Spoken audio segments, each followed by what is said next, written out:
Anne hated it, there were several people who hated it, so when we were coming up with a name for it, I'm like, I've got a great idea. That name would recoil. And So the vindictive members voted it in. That's a good kind of that for book club. Don't you think? Controversy. Oh, yeah, absolutely, absolutely, yeah, there aren't that many books that we all love. There's like 3 maybe, That's hardly ever happens. yeah. Yeah, we have a good MO, because We fight well. we rate each book. Yeah. So Kathy manages the whole book selection process. So everyone, we tapered it down a little bit, because everyone used to give us Like give three. 3 titles, but there are now 20 of us in the book club. And so Yeah. I have everyone give me one, and then we just put them all together, sometimes with a synopsis if I have the energy, sometimes not. And then we vote on them, and then from there we choose our 8 to 9 books of the year. Oh, you choose for the entire Mhm. year. Yep. Yeah, in fact, the first one for January is by Jeffrey B. Burton, the Yes. author I was telling you about. Oh, cool. Yeah, Your book writing friend. yes. Yeah. Hey, who? I'm just Hello. I'll get in here. Do I need to buy your books first? I've got mine down here. I Oh, have you 6 do? copies. Laura needed 2, and I needed 4. So Anna's my sister-in-law, my husband's brother's wife, and she's the one who gave me these lovely Oh, these are. earrings. Oh, did you make them? Oh, hell no. There's a lot of creativity. I have no the only creativity I have is in my, That is true.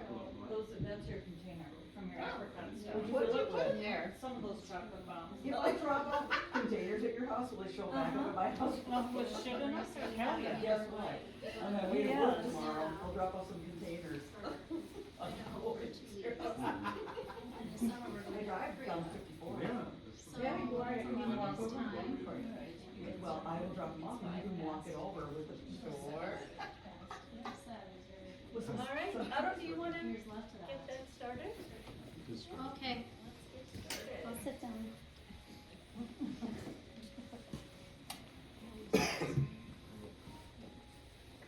Yeah, I'll sit over here. Thanks. Well, welcome everyone to the Thinking Spot. My name is Jayna. I am the owner, and today we have the honor of hosting Jayna Locke, Locke, yes. author of Somewhere in Minnesota. And I did not read all of them, but I read enough of them to know they are lovely. And I had a really good time. I enjoyed reading.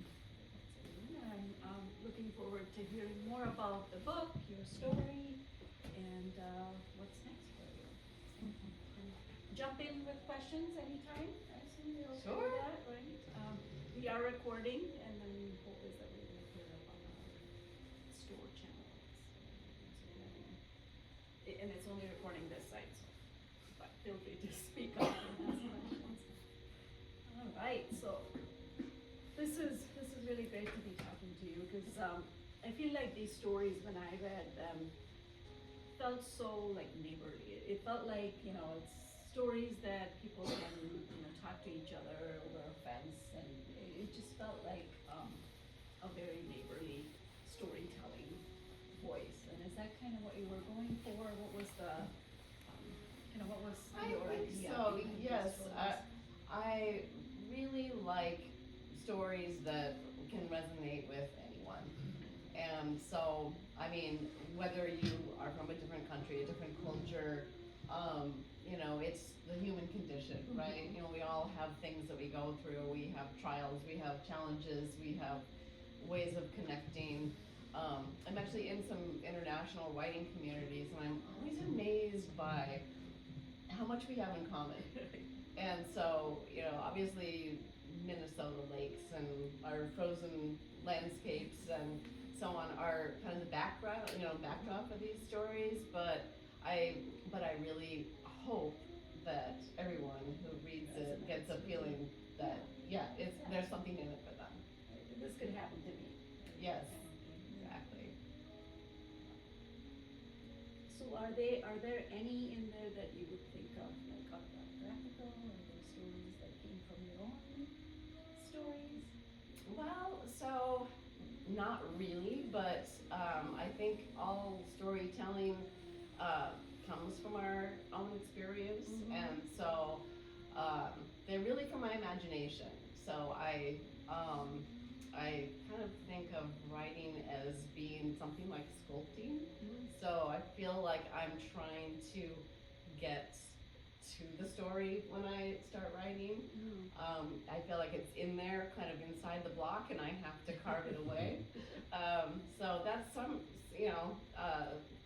of what drives my storytelling. But there, obviously, like as I said, we all go through things, right? We all have crazy life experiences, and so those have influenced my storytelling. And for example, when I was 2 years old, I had a near-death experience, and there's a toddler in the story that has a near-death experience, but it is completely different. It's a different scenario from what I went through, but that kind of story, I feel like it needs to be told somehow, like it needs to come to life somehow, and so that's one way in which stories from my life kind of show up in my stories. Do you want to give us, for those who haven't read it, has everybody read some? You've read it? No. What to expect? Like, what are the examples of stories? Maybe not the whole story. Yeah, Give it so away. so let's see. They're all very different. As I tell some people, I kind of think of them as my children.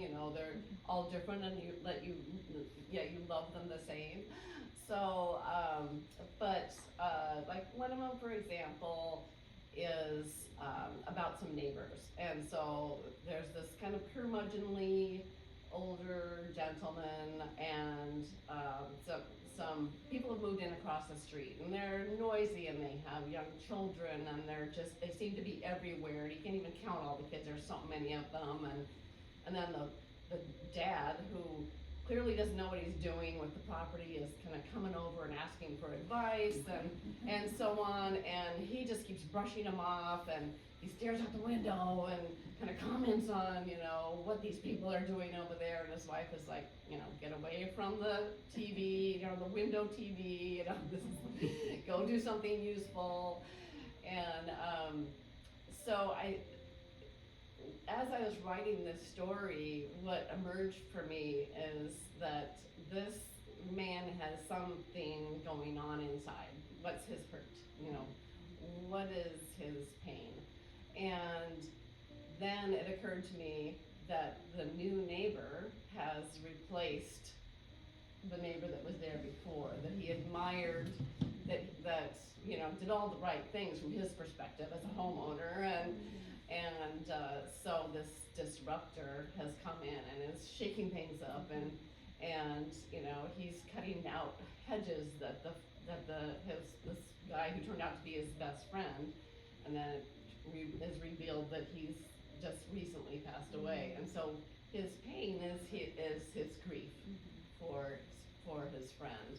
And so to me, the best stories, it's like, well, how does a person come through what's hurting and come to, if not, a happy place, because that's not real life, but to a better place and a place where they feel that they are on a healing journey. A lot of these stories, and the one you just said too, it seems to have a little twist or a little reveal at the end.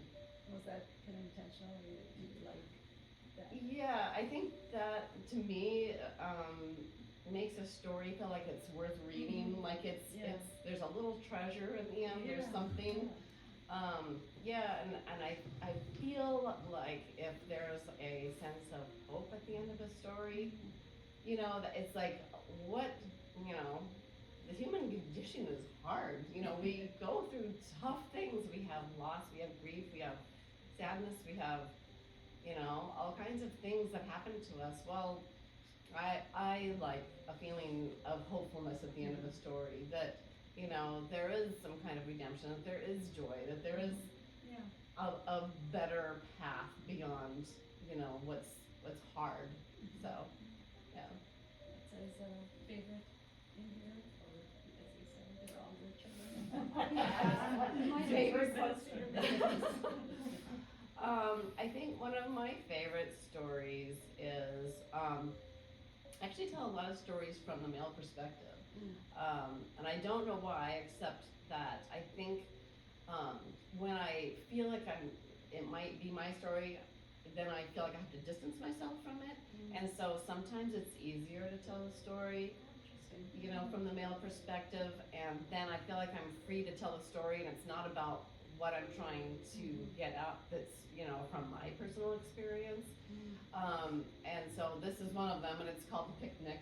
And in The Picnic, Josh is the main character,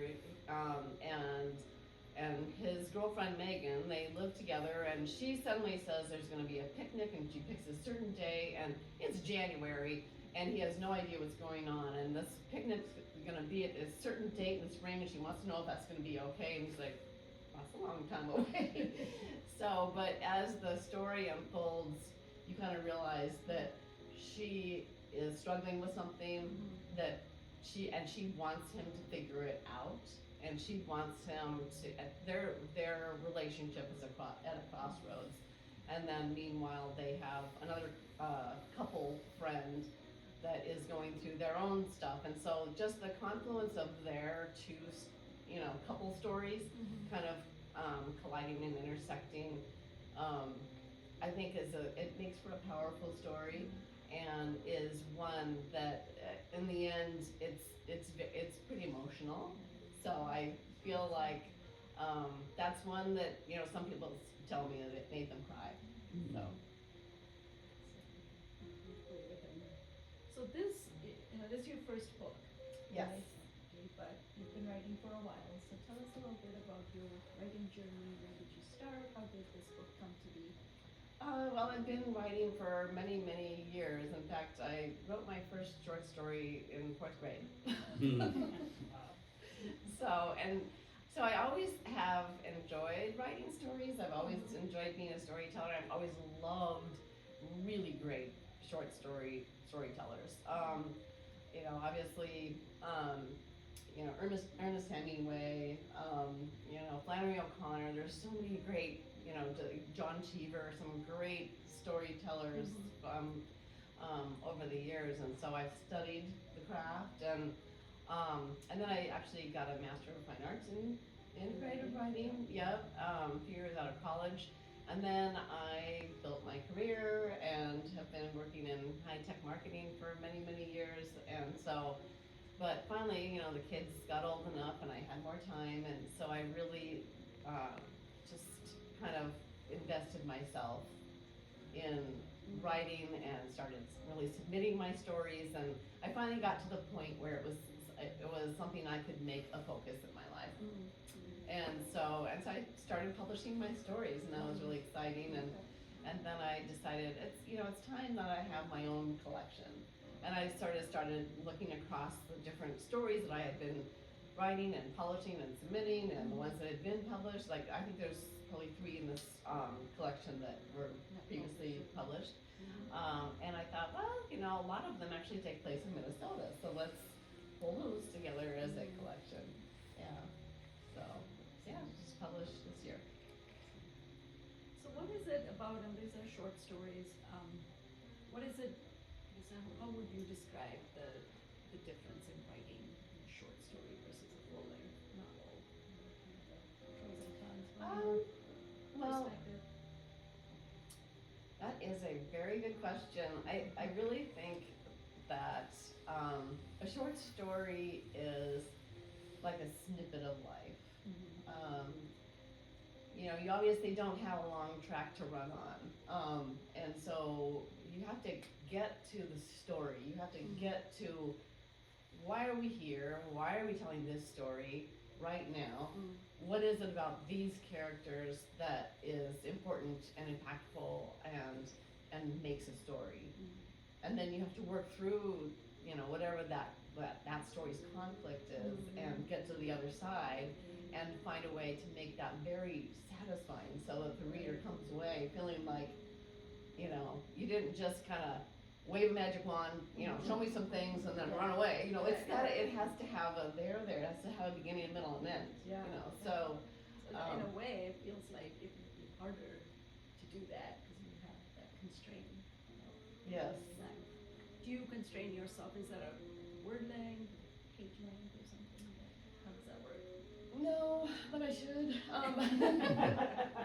No, I love flash fiction, but I'm not good at it. I mean, because that thing, you're really kind of getting more toward poetry, like, Okay. right? I mean, it's the shorter the work, the tighter it has to be, the more, I don't know, artful or something. But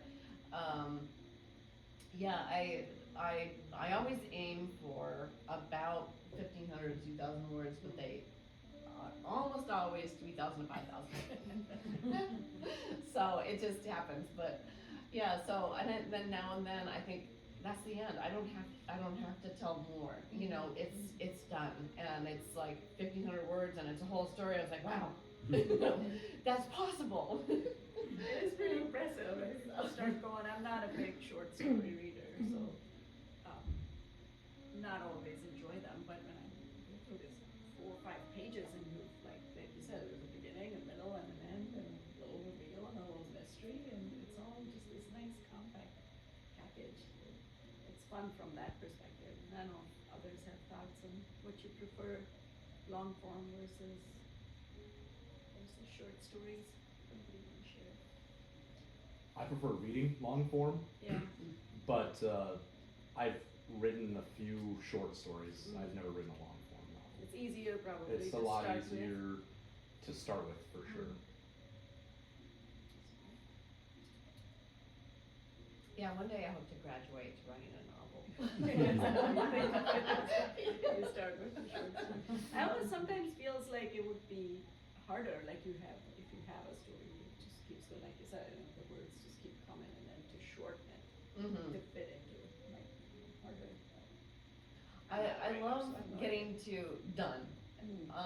You know, I have a very busy life. I have a lot of involvements. I have a full-time job, and so writing a story that I can develop over the course of a few weeks or a month and get to done, and then just work on polishing it, and you know, is very satisfying, and it feels doable. Whereas, you know, I think about writing a novel, and I just think, wow, that would be a long journey, and you think, you know, you get to the end of that, and what if it's not good? Well, you have invested, you know, maybe a year of your life on something that you kind of have to chuck out, which I can chuck out a short story anytime. You know, I just go on to the next one.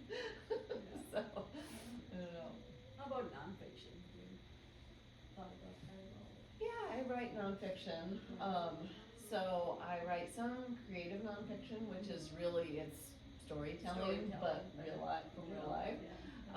And then I've written many articles, and I write a lot of articles about the craft of writing. Okay. And yeah, so I've managed some writing communities, and I'm involved in some writing communities. So I support them and helping them kind of just learn the craft, and so yeah. It's a good segue into the writing process.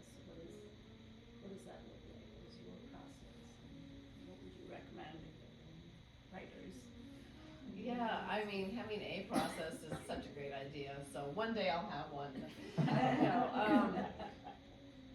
For me, writing is kind of a discovery process. So it might start with a prompt. It might start with an overheard conversation. You know, you might see a scenario in a store.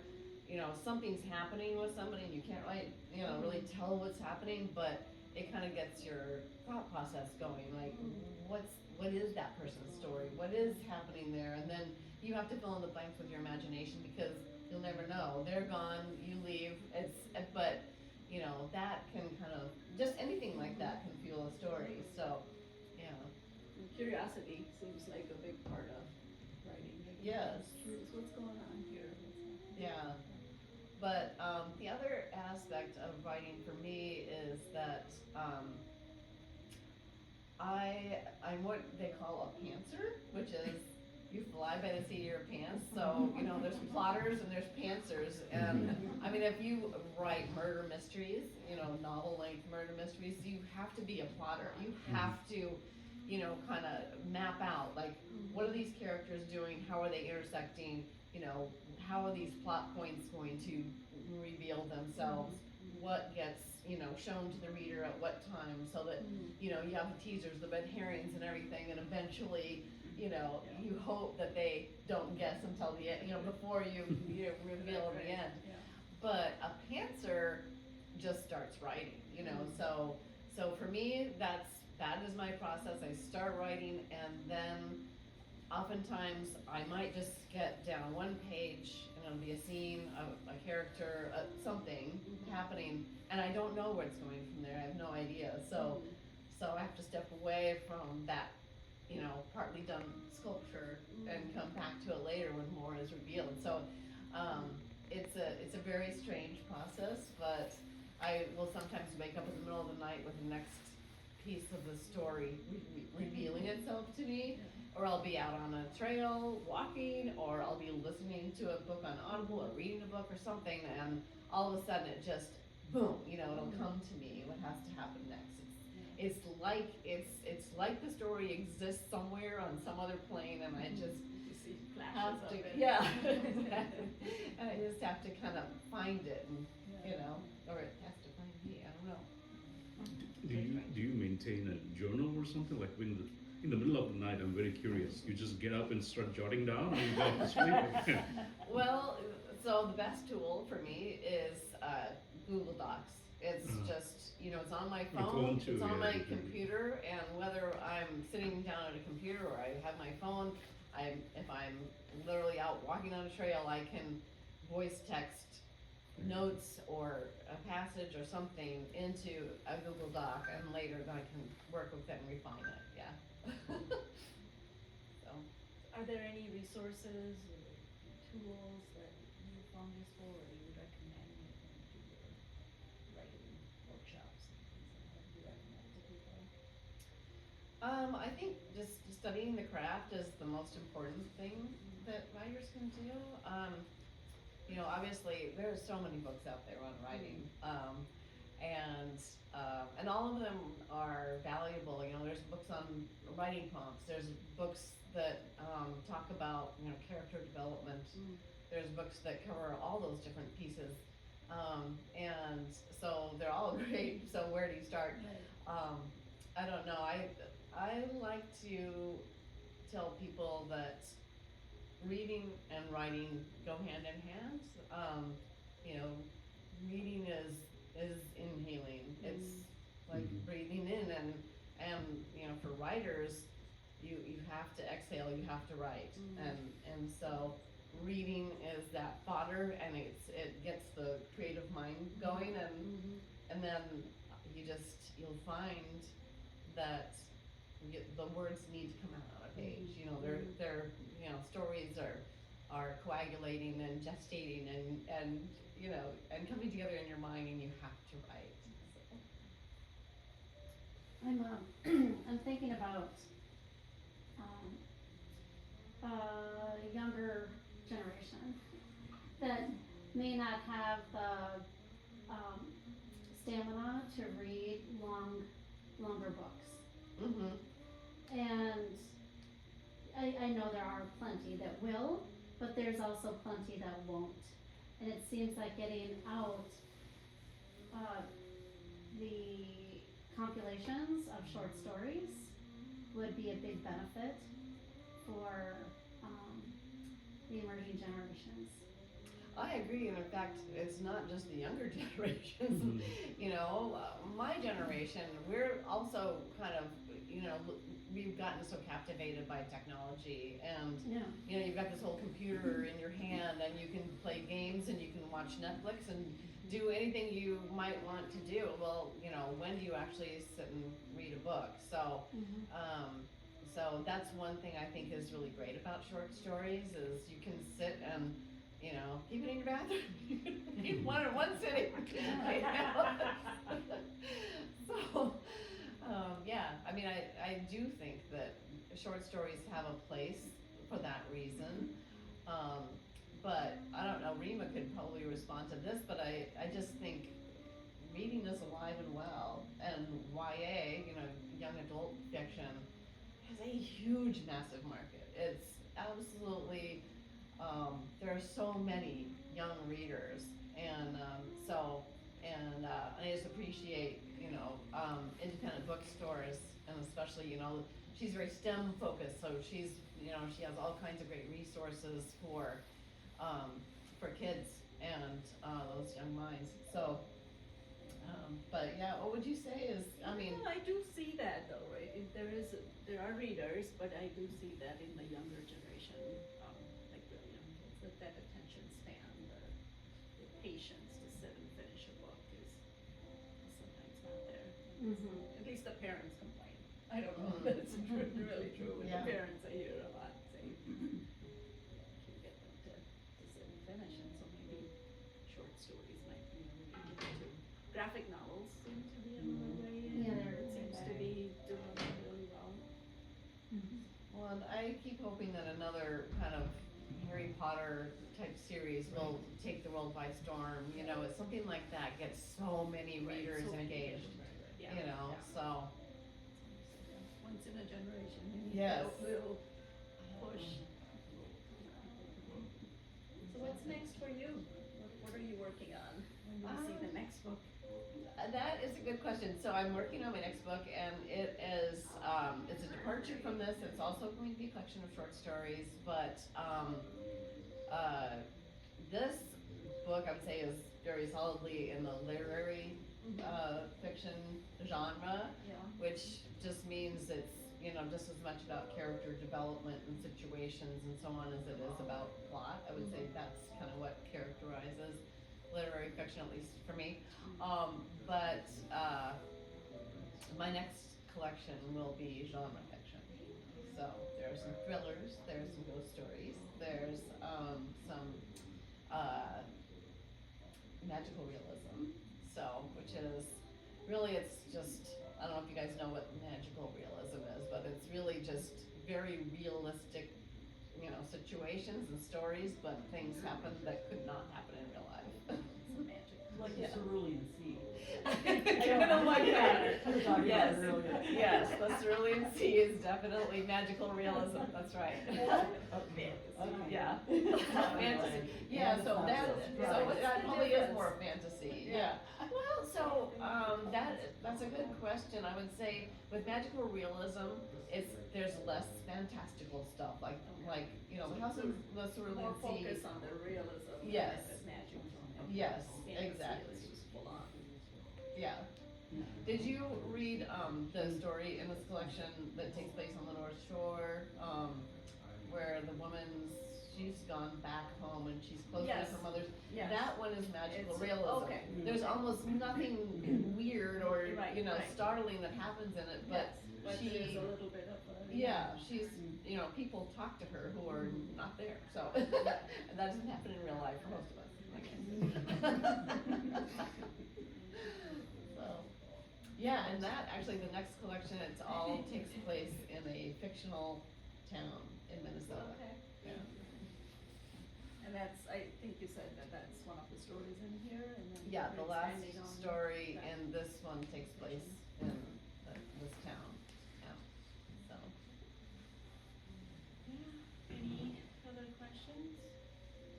Will you ever do, any stories on where you come from originally? Any California stories? That's, you know, I do write about California. Yeah, I have Okay. several stories that take place in various places where I've lived, East Coast, West Coast, Oregon. Yeah, and it's, you know, it's not mutually exclusive, it's just like with this collection, because I had, quite a number of stories that take place in Sure. Minnesota, it kinda came together as a collection, but in general, my stories take place in all kinds of different locations.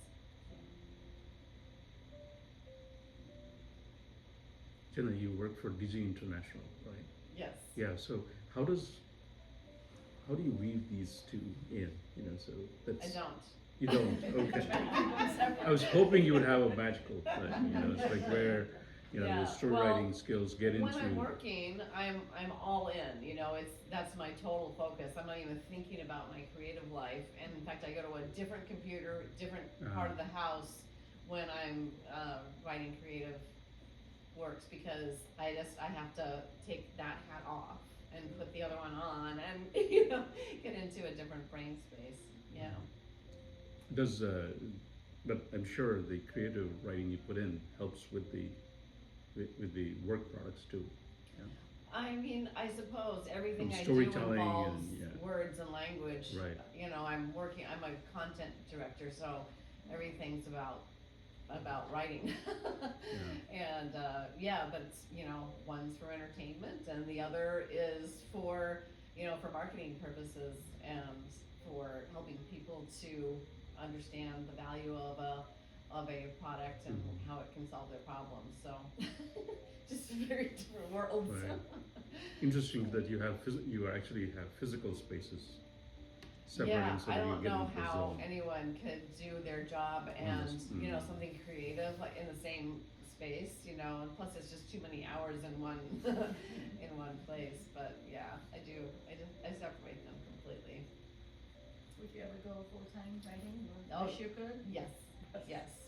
So, and one of the reasons I really started kind of focusing on my writing in the last few years is that my retirement is on the horizon, and Looking so. forward to And so full-time. one day, yes, one day I will be doing this full time. So, yeah. I decided if I wait until then and start from scratch at that point, might feel a little late, but so wanted to kind of get the wheels turning now. Yeah.